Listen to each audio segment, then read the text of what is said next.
There is nothing wrong with your television set. Do not attempt to adjust the picture. We are controlling transmission. If we wish to make it louder, we will bring up the volume. If we wish to make it softer, we will tune it to a whisper. We will control the horizontal.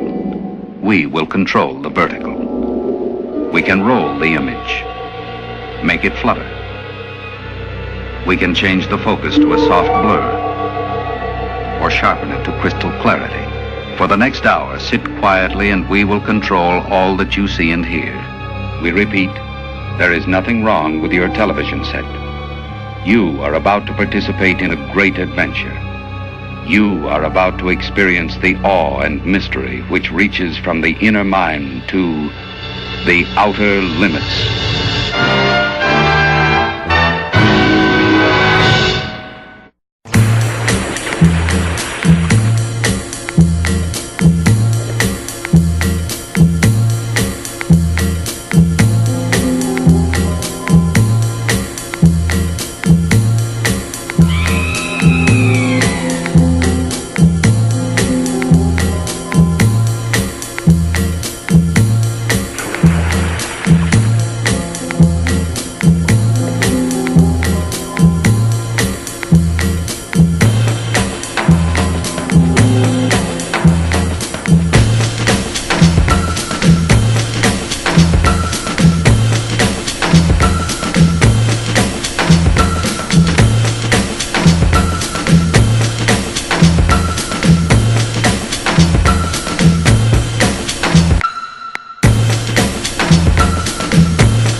Lascia un pochino che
us the most.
You are about to enter another dimension. A dimension not only of sight and sound, but of mind. A journey into a wondrous land of imagination. Next stop, the Twilight Zone.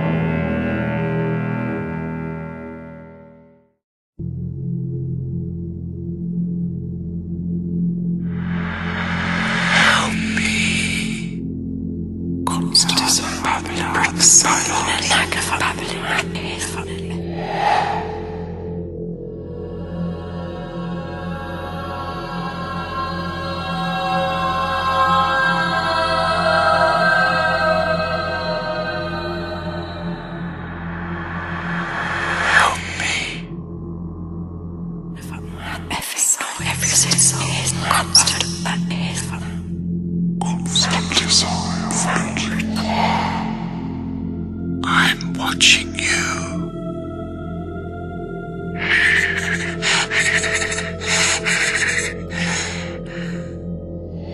Go away. Go away. Leave. Leave here. Open your mind.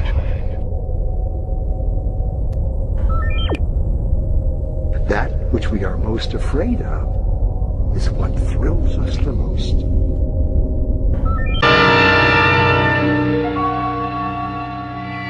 There is nothing wrong with your television set. Do not attempt to adjust the picture. We are controlling transmission. If we wish to make it louder, we will bring up the volume.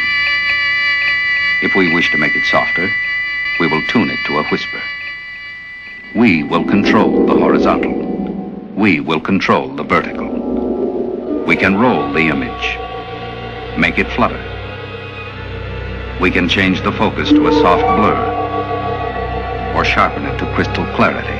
For the next hour, sit quietly and we will control all that you see and hear. We repeat, there is nothing wrong with your television set. You are about to participate in a great adventure. You are about to experience the awe and mystery which reaches from the inner mind to the outer limits.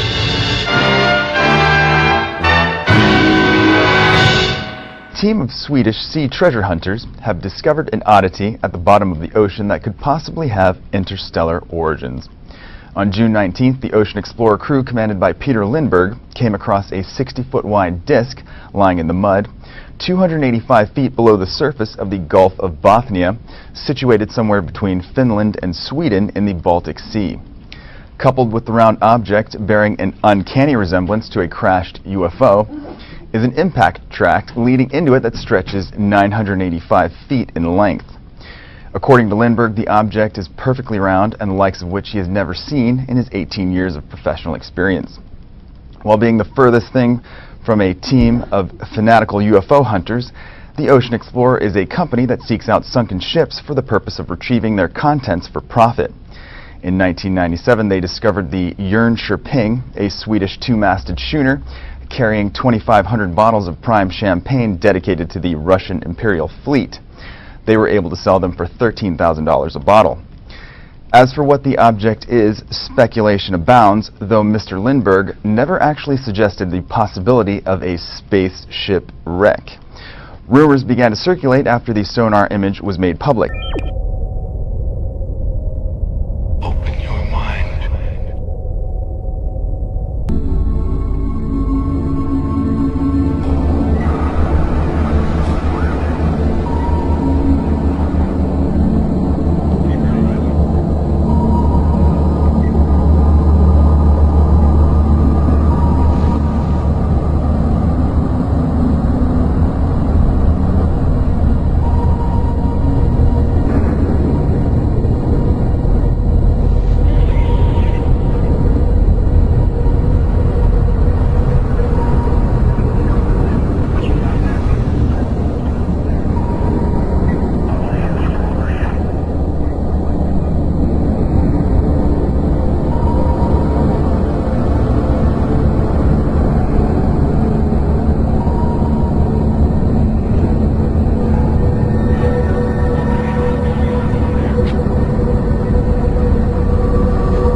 When two Swedish treasure hunters searched for champagne in shipwrecks, they came across something unusual, something they had never seen before. Our correspondent in Stockholm has more. When two Swedish treasure hunters went out in June this year searching for ancient bottles of champagne in shipwrecks in the Baltic Sea, they found more than they bargained for. Dennis Åsberg and Peter Lindberg didn't find any champagne, they found something else. Ja, som jag tog fram det här, förstora, titta på det och så. I magnified it, looked at it and realized that it's very unusual. In my years as a treasure hunter, I have many hours in front of the sonar. I have never seen anything like it. Många timmar framför sidescan-sonan då, så jag har aldrig sett något liknande. A huge disc-shaped object showed up in their sonar pictures, 197 feet in diameter, as big as a jumbo jet. On the sonar it looked like a point of impact, as though something had hit the ocean floor, continuing 4,000 feet, creating a track before it came to a halt. It had dug into the seabed, making a sandbar on its right side. The object is about 275 feet deep. The Baltic Sea floor is dead, with no underwater currents to create such sandbars. Recently, another object was found about 400 feet from the mysterious disk. According to Peter, this object comes from the same direction as the disk and could be a part of it. Sonar shows the objects are made of hard material. It could be something like hard concrete, hard granite, or of some kind of metals. The two explorers have been in contact with experts around the world and no one can say what it is. But many speculate on things like a Russian ship from the World Wars, a meteorite, or a UFO. We live in a universe that is gigantically big. It's not impossible that it is so. Well, then we have found it. That's cool, but as I said, I believe more that it would be something that is dumped, perhaps a submarine base that the Russians had, or something like that. That which we are most afraid of is what thrills us the most. After World War II, the Soviet Navy had one of the largest active fleets in the Northern Pacific. Over the years, sailors and officers aboard these vessels have been responsible for some of the best UFO reports in the Dragon's Triangle. In 1977, the Reconnaissance Division of the Soviet Navy organized a scientific research project to examine the issue of UFOs in the water. I was in charge of this group. At the end of 1977, we gave our large naval vessels instructions on how to observe UFOs. August 18, 1980. According to reports from Moscow-based UFO experts Vladimir Ajaja, the Russian research vessel Vladimir Volbinov moved slowly south through the Dragon's Triangle, around Japan, heading toward Okinawa. Just after midnight, suddenly and without warning, a cylindrical metallic UFO-like object is seen to rise slowly from the sea, hover, then dart away into the sky. The object's ability to hover has caused experts like Ajaja to believe that the craft was not man-made. To this day, the event remains a mystery. 8 months after this Russian event, another significant incident occurs in almost the exact same location. One of the more recent cases, and a fascinating case, is the Kewl Maru from 1981. They spotted a UFO, actually a USO, coming out of the water. April 17, 1981. It is a clear day and the seas are calm. The 165-foot Japanese freighter Kewl Maru is sailing 200 miles off Kanazawa with over 30 crew members. Suddenly, the crew is rocked as shockwaves roll through their ship. The seamen immediately assume they've been hit. April 17th of 1981, a Japanese ship sailing off the coast of Japan in an area that is noted as the Dragon's Triangle encountered a UFO that came out of the sea violently and caused huge waves to buffet the ship. Captain Usuda is at the helm when a bright, saucer-shaped object rises out of the water. The USO is over 50 feet in diameter and hovers silently over the ship. The ship's instruments, the compass, the various dials, the engines, all began to blur as the USO circled around the ship. The captain estimated that the USO circled the ship for about 15 minutes, then plunged back into the water. The waves were so violent, Usuda reports, the ship nearly capsized. Even more fierce turbulence occurs when the USO returns to the water. Here's the intriguing thing. When the instruments came back on, the captain compared the time on the radio to the time on the watches and found out the ship had lost 15 minutes in time.